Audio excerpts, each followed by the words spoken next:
Tulad nga ng nasabi ko mga kaminang, nung ating huling video ay panahon ng mangga ngayon. Kaya naman gagawa ulit tayo ng isang mango recipe. Itong ituturo ko sa inyo ay madali, mabilis, at syempre masarap. Kaya ano pang hinihintay nyo? Huwag na tayong magpaligoy-ligoy pa. Gumawa na tayo ng ating mango sago salad. Welcome to Minang's Kitchen! Yung una muna natin gagawin ay iluluto muna natin yung ating sago. Sa pagluluto nito, magpapakulo muna kayo ng tubig bago nyo ilagay yung ating sago. At pagkalagay nyo ng sago, dapat haluin ito agad para hindi magdikit-dikit. Ito yung maliliit na sago natin. Mabilis lang ito maluto, around 20 to 25 minutes. O kaya yung isang senyales niyan, pagka maliit na lang yung nakikita nyo na puti dun sa gitna ng sago. Malapit na yan maluto. At kapag ganun na, pwede nyo na patayin yung apoy, then let it sit for 3 to 5 minutes. After that, banlawan ninyo para hindi ma-overcook. Then, ibabad nyo muna yan sa malamig na tubig. At pupunta na tayo dun sa ating susunod na gagawin. Ito naman yung mga mangga na ipe-prepare natin. So, hiwain nyo lang yan tulad nung nakikita nyo dyan sa ating video. At pagkatapos, yung tinatawag nilang pisngi ng mangga, kung nasaan nandun yung laman, yan, hihiwain nyo lang din yan ng mga maliliit na portions into bite size.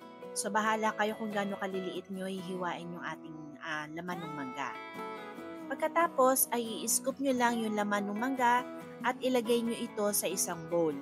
Ganyan lang lahat yung gagawin ninyo dun sa pisngi ng mangga. At yung matitira naman na buto, i-scrape natin yung laman niyan at i-blender natin. Isasama naman natin yan dun sa ating cream mixture na gagawin mamaya.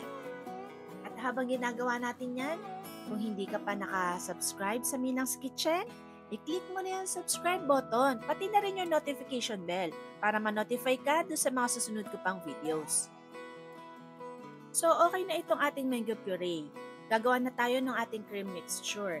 Sa isang bowl, ilagay itong ating all-purpose cream, itong ating condensed milk, at kaunting evaporated milk. Tapos ay isasama na din natin itong ating mango puree. Next ay haluin natin ito na maigi para mag-blend lahat yung mga ingredients na inilagay natin. At this point, pwede na natin isama yung ating nilutong sago. Hindi ko nga pala nabanggit kanina. Kung hindi na kayo magluluto ng sago, pwede nyo naman bilhin dun sa palengke itong ating mga sago. At lalagay din nga pala tayo dito nung malaking sago. Isasama na nga din pala natin yung ating hiniwang mga mangga. So halos patapos na itong ating ginagawa. Hahaluin na lang natin ito na maigi para masiguro natin na wala na mga buo-buo dun sa mga sago na inilagay natin. So after nyan, pwede na natin yan kainin. Lalong-lalo na sa katulad ko na hindi na makapag-antay. Pero syempre, mas masarap yan ng malamig. Kaya ilagay muna natin yan sa ref ng 1 hanggang 2 oras bago natin to i-serve. At ito na mga kaninang ang aking version ng mango sago salad. Gawin pa natin itong mas espesyal. Lagyan natin ng mango puree sa ilalim at ng mango slices sa ibabaw. Okay, kain na!